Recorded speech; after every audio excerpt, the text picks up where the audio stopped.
Hello guys, मैं हूं आपका दोस्त, आपका होस्ट और मैं आप सबको वेलकम करता हूं मेरा सीए इंटर मई 2025 जर्नी में। तो बहुत दिनों से मुझे कमेंट आ रहा था कि आप वीडियो क्यों अपलोड नहीं कर रहे हो, सीए इंटर का जर्नी का क्या हुआ, कहां से लेक्चर लिया, क्या कर रहे हो, कितना सिलेबस हो चुका है, एग्ज़ाम कब है, एग्ज़ाम का तैयारी हुआ है क्या, कौन सा सब्जेक्ट कर रहे हो, बहुत सारे क्वेश्चन आ रहे हैं। तो मैंने सोचा एक वीडियो बनाते हैं और सबको बताते हैं कि मेरा जर्नी कैसा चल रहा है इंटरमीडिएट। मैं जानना चाहता हूँ कि आपका जर्नी भी कैसा है। इसके बारे में कमेंट्स बॉक्स में ओपन है, आप जाके लिख सकते हैं कि आपका क्या हुआ है, आप कैसे प्रिपेयर कर रहे हैं, आप क्या 2 ग्रुप दे रहे हैं कि आप 1 ग्रुप दे रहे हैं। आपका मर्ज़ी है सब कुछ, आप कमेंट में लिख सकते हैं, कमेंट बॉक्स ओपन है। आप कमेंट करेंगे तो मुझे खुशी होगी क्योंकि पढ़ने में बहुत मज़ा आता है और एट द सेम टाइम बहुत लोग जो डरे हुए हैं उनको भी अच्छा लगेगा कमेंट पढ़ के। और मैं सभी फाउंडेशन पास किए जून 2024 बच्चों को भी, बच्चों मतलब मेरे फ्रेंड्स को कंग्रेचुलेट करता हूँ क्योंकि बहुत दिनों के बाद मैंने वीडियो बनाया है।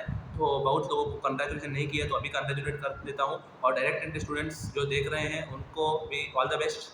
चलिए हम साथ में एग्ज़ाम को खोलते हैं। सीए इंटर मई 2024 आपने मेरे थंबनेल में भी देखा होगा, इस बार लिखा है आपकी बार 400 पार, तो हम 400 पार का टारगेट रखेंगे। मैं नहीं, हम सब 400 पार का टारगेट रखेंगे और देखते हैं कि क्या होता है। हमारा मेहनत हम करेंगे, फिर देखते हैं कि क्या होता है। तो चलिए बताता हूँ मैंने क्लासेस कहाँ से लिया। तो फाउंडेशन में मैंने ऑनलाइन क्लास लिया था, मतलब मैंने यूट्यूब से पढ़ाई किया था फाउंडेशन में और मैं पास हुआ था। लेकिन इंटर में मुझे बीकॉम भी तो करना था, इसलिए मैंने मंगलोर में ऑफलाइन क्लास स्टार्ट किया है। ऑफलाइन क्लास जाता हूँ, हमारा टाइमिंग्स 8:30 टू 3:30 रहता है, फिर 3:30 टू 5:30 बीकॉम क्लासेस रहते हैं। घर में आते वक्त से 6 बज जाते हैं। तो हमारे ऑफलाइन क्लास में कैसा है सिस्टम, माने डेली हमको एक ही सब्जेक्ट पढ़ाया जाता है, मतलब 8:30 टू 3:30 सिर्फ एक ही सब्जेक्ट पढ़ाया जाता है। तो कंटिन्यूस अब हमारा 1 महीने से टैक्सेशन चल रहा है, टैक्सेशन क्लासेस चल रही हैं। तो टैक्सेशन में हमारा पहला लेसन जो basic concepts, residential status, income from salary, income from house property, capital gains और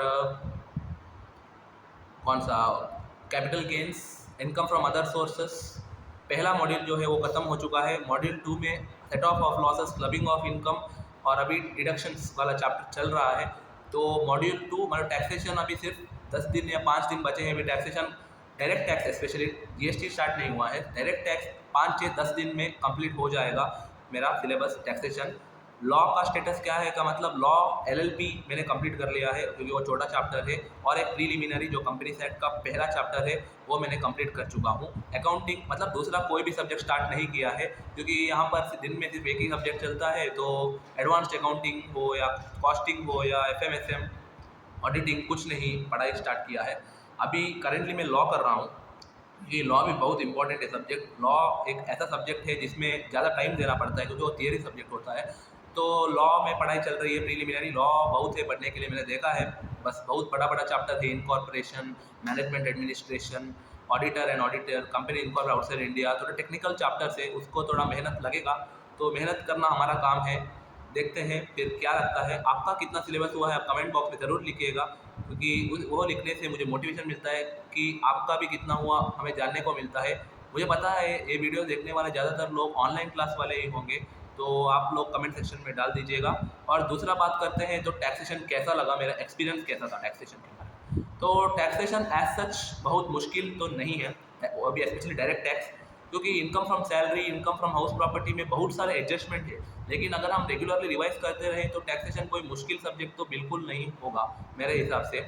और income from salary, income from house property जो है उसमें रिवीजन बहुत करना पड़ेगा है, और स्पेशली इस अटेम्प्ट में बहुत हमको तकलीफ आएगा क्योंकि इस बार बहुत सारे अमेंडमेंट्स आए हैं और अमेंडमेंट आने के कारण थोड़ा एक्स्ट्रा एफर्ट डालना पड़ेगा। और इस बार न्यू स्कीम, ओल्ड स्कीम, दो स्कीम भी है, तो वो भी थोड़ा कन्फ्यूजन लगने का चांसेस ज़्यादा है क्योंकि सब deduction new scheme old scheme में नहीं है। जैसे interest on loan on house property आपको ओल्ड स्कीम में अवेलेबल है सेल्फ ऑक्यूपाइड प्रॉपर्टी में, बट न्यू स्कीम में आपको अवेलेबल नहीं है। तो वो सब हमको ध्यान रखना पड़ता है क्वेश्चन में। पीजीबीपी मतलब profits and gains from business में एडिशनल डिप्रिसिएशन, वो आपको ओल्ड स्कीम में अवेलेबल है लेकिन न्यू स्कीम में अवेलेबल नहीं है। वो सब हमको सब कुछ ध्यान रखना पड़ता है क्योंकि क्वेश्चन में अगर हम ठीक से नहीं पढ़े, अगर क्वेश्चन ओल्ड स्कीम बोल रहे हैं, अगर हम डिफॉल्ट स्कीम का क्वेश्चन करके आ गए तो सब कुछ मार्क्स चला जाएगा। तो हमको क्वेश्चन जो है अटेंटिव से देखना चाहिए क्योंकि क्वेश्चन में देखने में या पढ़ने में रॉन्ग हो गए तो आंसर गलत हो गया, आंसर गलत हो गए तो इस बार 30 मार्क्स का एमसीक्यू भी है सब 6 सब्जेक्ट में। तो वो एक बढ़िया एडवांटेज मुझे लगता है क्योंकि एमसीक्यू एक ऐसा है, क्योंकि लॉ में देखिए, लॉ में अगर आपने फुल एक बार बुक पढ़ लिया, तीनों बुक, अगर आपने करेक्ट से पढ़ लिया तो लॉ मुश्किल नहीं है, 30 आउट ऑफ 30 स्कोर करना कोई मुश्किल बात नहीं है अगर आपका कॉन्सेप्ट क्लियर है तो। बाकी 70 मार्क्स के लिए थियरी लिखना है, वो हम फाउंडेशन में लिखे थे, वही यहाँ पर भी कंटिन्यू होगा। तो लॉ में मेहनत तो चाहिए, concept clarity at the most चाहिए। टैक्सेशन में भी MCQs आते हैं 30, उसमें भी कॉन्सेप्ट क्लैरिटी बहुत ज़रूरी है, क्योंकि एक कॉन्सेप्ट मिस हो जाएगा तो आपका आंसर गलत हो जाएगा, ऑप्शन बहुत क्लोज होता है। एडवांस्ड अकाउंटिंग का मुझे अभी तक पता नहीं है, क्योंकि मैंने एडवांस्ड अकाउंटिंग स्टार्ट नहीं किया है, वो भी अभी 10 दिन में स्टार्ट हो ही जाएगा मेरे हिसाब से। और बाकी सब्जेक्ट बोले तो ग्रुप 2 कॉस्टिंग भी स्टार्ट हुआ है हमारे त्रिजा क्लासेस में। और कॉस्टिंग में क्या है पता है आपको? कॉस्टिंग में हमको ग्रॉस टोटल कॉस्ट मतलब accounting cost accounting system start हुआ है, और सर्विस कॉस्टिंग 2 चैप्टर स्टार्ट हुआ है हमारा। तो कॉस्टिंग का एक्सपीरियंस भी इजी है, कॉस्टिंग एज सच इजी है, और अभी पता नहीं कॉस्टिंग के कौन से एडवांस कॉन्सेप्ट सब है, वो सब हमको करना पड़ेगा।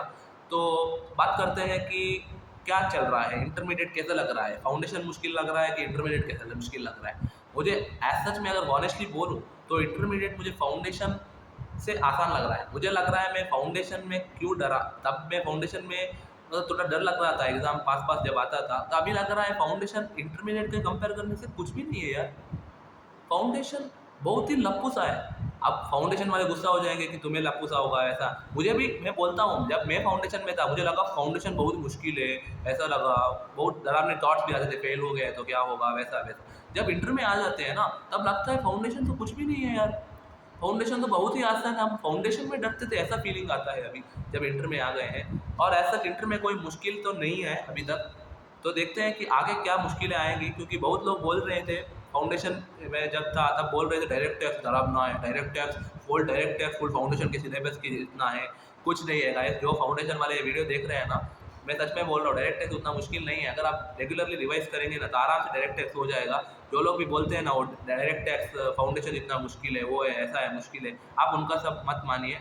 डायरेक्ट टैक्स ईजी है अगर आप रिवाइज करेंगे, अगर आप रिवाइज नहीं करेंगे तो डायरेक्ट टैक्स ज़रूर मुश्किल होगा, क्योंकि बहुत सारे कॉन्सेप्ट होते हैं, अगर आप रेगुलरली उसको याद करते रहेंगे तो आपको आसानी रहेगी डायरेक्ट टैक्स क्वेश्चन सॉल्व करने में। लॉ तो आप फाउंडेशन में पढ़ के ही आए होंगे, तो लॉ में मुश्किलें नहीं आएंगी। बट इस बार हमारा एडवांटेज क्या है कि 30 मार्क्स MCQ है, वही 30 मार्क्स MCQ हमको पास करने में बहुत ही एडवांटेज देंगे और बहुत ही काम आएगा। तो उसके लिए मैं आपको रिकमेंड करता हूँ कि आप पढ़िएगा MCQs, आपको उसको इग्नोर मत कीजिएगा, क्योंकि वही 30 मार्क्स आपको पास करने में बहुत हेल्प करेगी।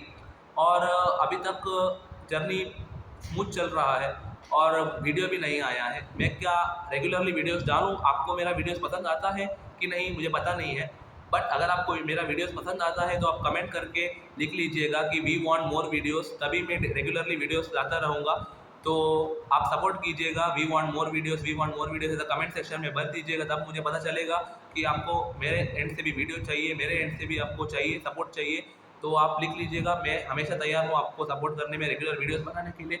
लेकिन वही मैंने बोला, अगर रेगुलर वीडियो चाहिए आपको कमेंट सेक्शन में लिखना पड़ेगा। आप सिर्फ वीडियो देखोगे और जाओगे तो मुझे बिल्कुल पता नहीं चलेगा कि आपको मेरा वीडियो पसंद आ रहा है कि सिर्फ व्यूज़ आ रहे हैं। तो वीडियोस पसंद आ रहा है तो बिल्कुल भी आप लाइक कीजिएगा और कमेंट सेक्शन में डाल दीजिएगा कि वी वांट रेगुलर वीडियो से वी वांट मोर वीडियो। और आपके इंटर की जर्नी में शेयर कीजिएगा कि आपने कितना चैप्टर कंप्लीट किया, आपने कौन सा सब्जेक्ट उठाया, आपको टैक्सेशन कैसा लग रहा है, आपको इंटरमीडिएट कैसा लग रहा है, सब कुछ आप शेयर कीजिएगा कि आप 2 ग्रुप। तो एज सच देखे फाउंडेशन जब क्लियर किया तो मेरा सिर्फ प्लान एक ही ग्रुप लिखने का था। तो जब एडमिशन में गया तो वहाँ बोला उन्होंने 2 ग्रुप का लेक्चर साथ में लेना पड़ता है, तो 2 ग्रुप साथ में ले रहा हूँ। तो अभी मुझे लग रहा है कि 2 ग्रुप ही दूंगा मैं एग्ज़ाम में, फिर पता नहीं कि क्या होगा, क्योंकि अभी नहीं, एग्ज़ाम फॉर्म फरवरी में फिल करना है। तो फरवरी में हम सोचेंगे कि 2 ग्रुप, तो मोस्टली मेरे हिसाब से 2 ही ग्रुप दूंगा, क्योंकि तब तक तो सिलेबस भी हमारा ऑफलाइन क्लास में कंप्लीट हो जाएगा। तो फिर देखते हैं कि क्या होता है, मोस्टली 2 ग्रुप्स ही है, फिर अगर बाई चांस कुछ प्रॉब्लम आया तो 1 ग्रुप देंगे। तो देखते हैं कि क्या होगा। तो आज के लिए मैं वीडियो इतना ही करता हूँ, तो आपको बढ़िया लगा होगा टाइम देखकर, मतलब मेरा बातें सुनकर। तो आज के लिए बस इतना ही। Thank you. जो भी वीडियो देख रहे हैं वो लोग मुझे सब्सक्राइब करने के लिए मैं नहीं बोलूँगा, आपको पता ही है, आप मेरे पुराने वीडियो देखोगे तो भी मैं सब्सक्राइब करने को किसी को भी नहीं बोलता हूँ, क्योंकि सब्सक्राइब करना आपका चॉइस है। अगर आपको मेरा वीडियो पसंद आ रहा है तो आप सब्सक्राइब बिल्कुल करोगे, अगर आपको वीडियो पसंद नहीं आ रहा है तो आप वीडियो नहीं करोगे, आपका चॉइस है। मेरा काम वीडियो बनाना है, आपका काम लाइक करना है और आपका कमेंट, आपका एक्सपीरियंस शेयर करना है, मुझे उससे अलावा कुछ नहीं चाहिए। थैंक यू गाइस ये वीडियो देखने के लिए, मुझे सपोर्ट करने के लिए। तो आज के लिए बस इतना ही। Thank you, bye bye, see you.